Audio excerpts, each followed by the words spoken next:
That's fine. Hopefully my slides will just turn themselves... Oh, they're just going to do that. They're going to turn themselves over. The reason you haven't met me before is because I'm not a learning disability nurse. And I feel so kind of like, oh dear, I'm not one of these amazing people. But can I? Because somebody took my photo earlier thinking I was one, and then I wasn't, and it was a terrible disappointment. But I have been to Positive Choices lots, so it's lovely to be at this event. I'm Jo Grace. I run the sensory projects. You had a slide about that just a minute ago. This is the sort of stuff that I do. The sensory projects are all about sharing the knowledge and the little bit of creativity that you need to use inexpensive resources as effective tools for inclusion. And I'm not a learning disability nurse. My professional background is in education, so I've taught children with severe and complex needs. I've supported children with learning disabilities all across the sort of school age spectrum and into university, and I work in adult care. I have family members with neurodiverse conditions and physical disabilities, and I've been a registered foster carer for children with severe and profound special needs and disabilities. So I draw from a lot of sources, and that knowledge and creativity that I talk about with the sensory projects, a good chunk of that knowledge is from my own personal experience. A really big chunk is from the amazing people that I now get to meet because I get to go around and do conferences like this quite a bit. And a massive bit is from the research archive, because those of you who follow me on Twitter will know that I live down in Cornwall. So I'm a bit like Scott, I spend most of my week on trains. I was really surprised that this was an aeroplane because I looked it up when they booked me for it and I thought, oh, Dublin, that'll have a train station. And then I realised that you have to fly to get here. So I've got... When I'm on the train, I read the research papers into the work that I do. I read everything that I can find. And I do try and do that at home, and I would recommend that you do it at home. But you have a job. I don't. This is what I do. So I have a lot more time for reading this stuff than anybody with a proper job has. And I try and read it at home, but I just end up with a really tidy house. If I read it on the train, I get them read. And so I have that information, and I try and share it through the work that I do. And I'm on the bill as a sensory story, so I'm sort of telling you a story about myself. I did ask permission to tell you an actual sensory story, and ordinarily I would facilitate a sensory story one-on-one with somebody or in a small group. So when I do it with a big group like this, I like to start by shooting you with a confetti cannon, and I asked the venue and it was a very clear no. Absolutely not. I think they got scared by the word cannon.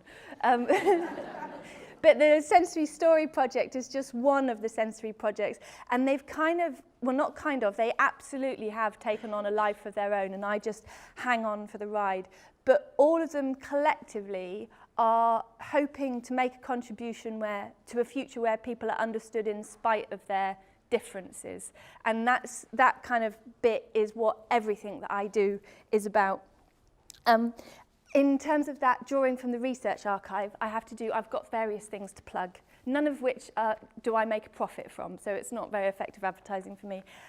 This is the PMLD Link Journal. One of the editors is here today, and then I remembered I'm one of the editors.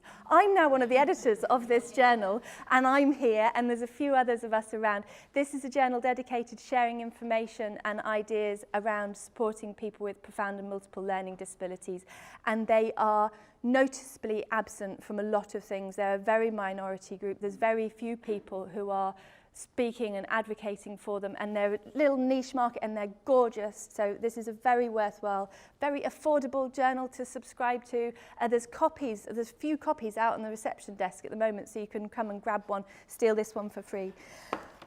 Normally, when I get to do a Positive Choices, Helen gives me a room or like quite a big table out in the exhibition hall, and I fill that room or I cover the table with little bits of sensory gubbins like this, and then you all kind of wash past me. And Nottingham really kind of stands in my mind as an example of this. Nottingham, she gave me a massive room, possibly, must be because it's her university, she must be like more allowed. I had this whole room, and I came with my boxes, and normally I travel with a couple of crates and a sack trolley. I filled this room with bits of tin foil and things that smell, and everybody comes walking through, and you're expecting me to give you a business card, and classically I do have business cards, I forgot to bring them with me today, they're on a shelf at home somewhere. You expect me to give you a business card and you're kind of looking to see if I've got a free pen that you can have, and I've got all this, and my stuff looks a bit naff because it's all really cheap. But it's mine and it's so precious to me. So part of me is just like scanning the room going, no, that's not free, you can't take that, no, that's mine, no, I need that. But also, I don't want you to just pick it up and go, oh, this is just a bit of tinfoil. I want you to go, oh, wow, what amazing things I could do with this piece of tinfoil. And so I sort of run up to people and go, oh, do you realise that that is actually, you know, it might just look like a little cotton pad with some essential oil on, but actually it's a smell that people who are anosmic might be able to smell, or this is a thing that you could help to calm somebody with complex autism, or this is a, you know, this is a twiddle muff, and twiddle muffs are amazing. And these sorts of things sound like toys and they sound like frills on the edge of nursing, but actually one of the first reasons that we gave people twiddle muffs was to stop them pulling out their cannulas, and that's quite important, isn't it? And so there's nice twiddle muffs made, and the twiddle muffs are knitted by your local WI group, and they're really lovely because they like Knitting Unite. But they're not made with a knowledge of the sensory world. And I want those twiddle muffs to be designed so that they are maximally engaging to people with later stage dementia and to people with complex needs. I'm working with 3 NHS trusts at the moment to kind of update the knitting patterns for those muffs so that they're not just like what the nice WI people. The nice WI people are amazing. I've got... This is not a tangent I should go on, but I have a friend who does this sort of work. So the amazing Flo Longhorn, who is the great-grandmother of all things sort of sensory engagement, and her local WI group knit her vibrator cozies so that she can use vibrators in schools with children with complex needs, because the response that you get to strong vibration is brilliant, and Anne Summers is a great source of that sort of stimulation. You just need a nice little knitted tea cozy for them. Tips, these sorts of tips. I have things that can support people with fetal alcohol spectrum disorder, and another one where we need such awareness of a condition that's on the rise, that has a devastating impact long term, and that early intervention with is so key. And I'm currently in the process of supporting a baby from a day old who has the condition, and it's been a really eye-opening experience for me. And I don't know if this is something that other people would find, but I have found within the social work team that support that child a huge resistance to getting him diagnosed, because he's not so adoptable if he's got that label. And that early intervention is so key, and I've got this sort of batch of sensory things. So you're sort of wandering through my room and I'm going, oh, you know, take this, do this. There's more. There's the postural care story. So it's fantastic to see Sarah Clayton up on the slides earlier. Sarah and I met at an event like this a few years ago, and she was talking about her work and I was talking about mine, and she came up to me afterwards and she said, she thought we had the same father, which was a bit like, I don't think we do. She thought we could be sisters because the stories were so similar. And she was telling me about that. I'd obviously watched her postural care presentation, and she asked me if I would write some sensory stories to support good postural care management, especially over nighttime. And it was a really interesting conversation, because you think about the things that you get. My guys with complex needs, the people with profound and multiple learning disabilities that I work on behalf of, you get them through some amazing medical traumas, those emergency, you know, arrivals at hospital. I watch people in my Facebook world. There's a mum in my Facebook world who has resuscitated her child 3 times this year already. I have a 3-year-old. If I ever had to resuscitate him, that would be the trauma of my life. But she's done it 3 times so far this year, and it's her normal. And she brings him to people like you, and you get him better. You cure the infections, you get on top of the epilepsy, you do all of that. And then children like him die of poor postural care. Pointless, needless, rubbish deaths. When you've done all of that, and Sarah was saying to me at that conference, she said, the problem is we have these sleep systems, and we give them to families, and they don't use them because their child doesn't fall asleep in them, and that's perfectly understandable. When I tuck my little boy up in bed at night, I, you know, cozy him in, and he's got a special blanket, and I wouldn't strap him into a thing, and if I did, he wouldn't sleep, he'd cry. So you would, of course, take them out because you love them. And she said, I was just wondering if there's a way we could practice this. And so what we did was we worked together. We created 3 stories that take you through the sequence of postural care to be used in conjunction with the postural care plan. All of the sensory resources are not air cannons. They're all very calming, soothing, soporific things, and they're written around principles of guided meditation. And the idea is that those children, their school teacher could tell them that story and they could just practice being in that position for a bit. They could have that story when they came home from school and they could practice being in that position a bit. And they could have that story as a bedtime story. And maybe over sort of 6 months, you build up to a position where you're quite happy to lie in this position, and then you fall asleep after hearing your bedtime story. And I have another story on the Sensory Stories project that I wrote purposefully as a bedtime story, and I'm connected with a lady who's been telling it to her son for the last 4 years every night, and she sends me little video clips of his responses to this bedtime story, and it's gorgeous. So that's normally what my positive choices thing is about. It's like, as I'm telling this thing to this person's walking out the room, and I think they might have nicked that thing, and I need to make sure. And it's just really frantic. And Helen said, would I like to come this year? And I said, oh, please, can I talk? Because the wonderful thing about being up here is I can say it to you all at the same time. I'm going to the other room later, so it's literally, I'm going to get to talk to everybody today. But then you find out the timings and you think, oh, I haven't got time to say all the things that I want to say. So mostly what I want you to know is that I've got a bank of knowledge about the sensory world. And yes, in various ways I sell that knowledge. I've had several books published. There's another one coming out this year. There's another 2 later in the year, 2 next year. I run conferences. You can buy a ticket to the conference. But I don't sell the knowledge. The knowledge is free. I do the work that I do because I want you to have the information so that you can do the amazing things that you do and, you know, up it a level. So if you've got time to send me a message on Facebook, I'm on Twitter. If you want to have a virtual cup of tea on Skype, I will always do that. The knowledge is free. The stuff that I charge for is just, you know, because I've got a mortgage. I want to see the standards change, especially for people with PMLD. And so I've got another thing to wave at you. Thank you. This is the new core and essential service standards for supporting people with profound and multiple learning disabilities.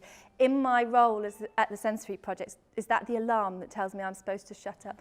In my role at the Sensory Projects, I've been able to do some amazing things I never thought I would do. I did a TED Talk last year, and the backstage experience of that is amazing. If you go into your local Lush store and look at their essential oils guide, which is free, flick through the pages, I'm in it.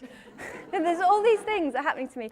If this gets adopted and used, this will be by far and away the best thing I've ever been a part of. It will be, you know, I wouldn't be surprised that this is the highlight of my career. It's a document that describes very simply what best practice care looks like for people with profound and multiple learning disabilities. It's a really lovely, we saw it as it was being produced, a huge team of us worked on it.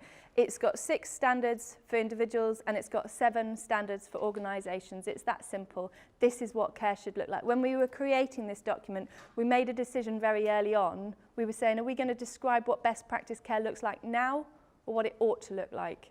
And we obviously chose the latter. So this is an aspirational document. Have it, download it. It's free on my website. It's free from the PMLD Link Journal's website. Read it yourselves, and then just print it out and leave it around in targeted places. There's a lady who works in an adult care setting I know. She looked at it and she said, I don't think my manager will know that this isn't legal. I'm just going to leave it on his desk. You know, yep, do that. That's brilliant. Any way that we can get the change, we want it. So I knew I wouldn't have much time. Just check how much time I've got. Not much at all. And I was thinking, if I just got to tell them one thing, what would it be? And there's a lot of things in my head competing to be this one thing. But the one that I picked was that difference between us as people who use language and the people who do not use language. And I think that's a hugely biasing influence in our worlds. And it can lead to some well-intentioned but not particularly useful care practices. And so a few years ago, I was trying to find a different way of referring to the people I work on behalf of because, well, for a number of reasons. Practical reasons, so like I run conferences, I run 2 events about topics that I am so passionate about that I am prepared to do the sort of organising that Rebecca has done today. There's not much that I will put myself through that for. I run these 2 events and I obviously tweet, come to this event. It's for people who support individuals who have profound and multiple learning disabilities. That's a lot of characters in a tweet. Or I make a little flyer, come to this event, it's for people who support individuals with profound and multiple learning disabilities. And then you have somebody phone up and go, well, I support somebody with complex autism who's nonverbal, can I come? You're like, yes, absolutely, it's definitely for you as well. It's for people who support people with profound and multiple learning disabilities and people with complex autism who are nonverbal.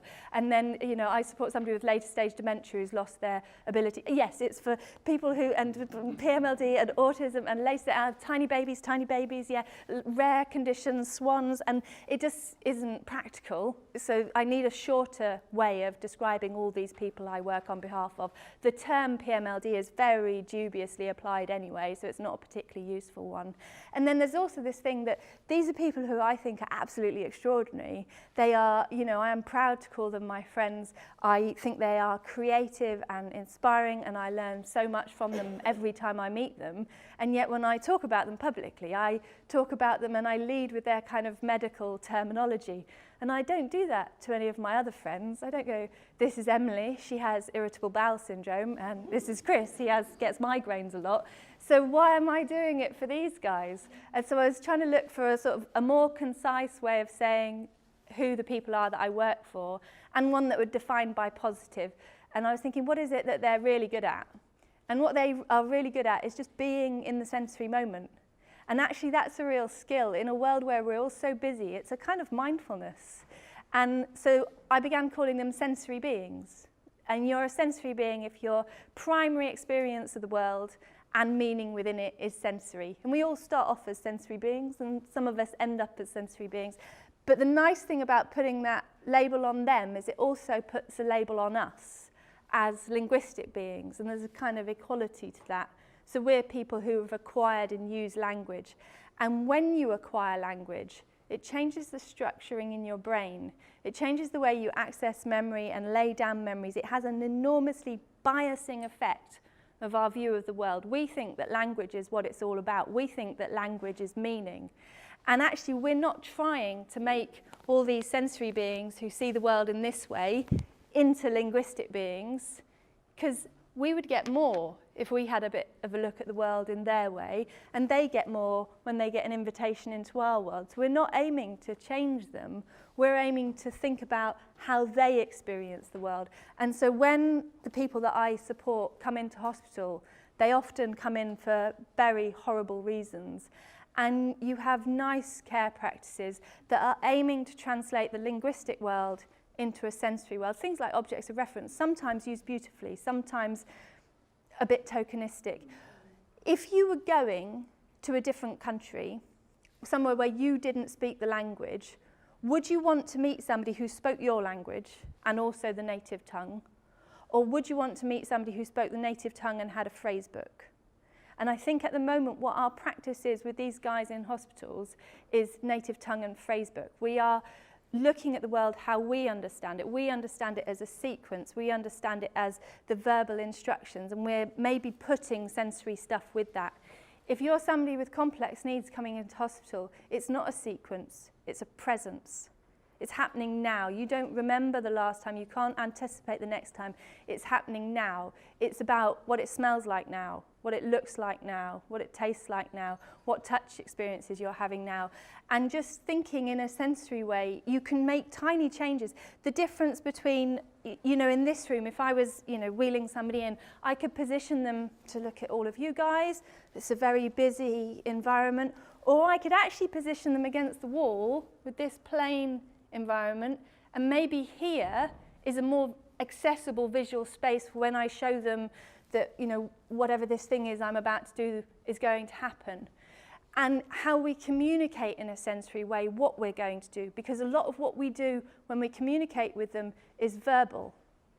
If you think about going to that foreign country where you don't understand the language, do you want them to come up to you and speak loads of the language and just jabber it at you in a really happy way?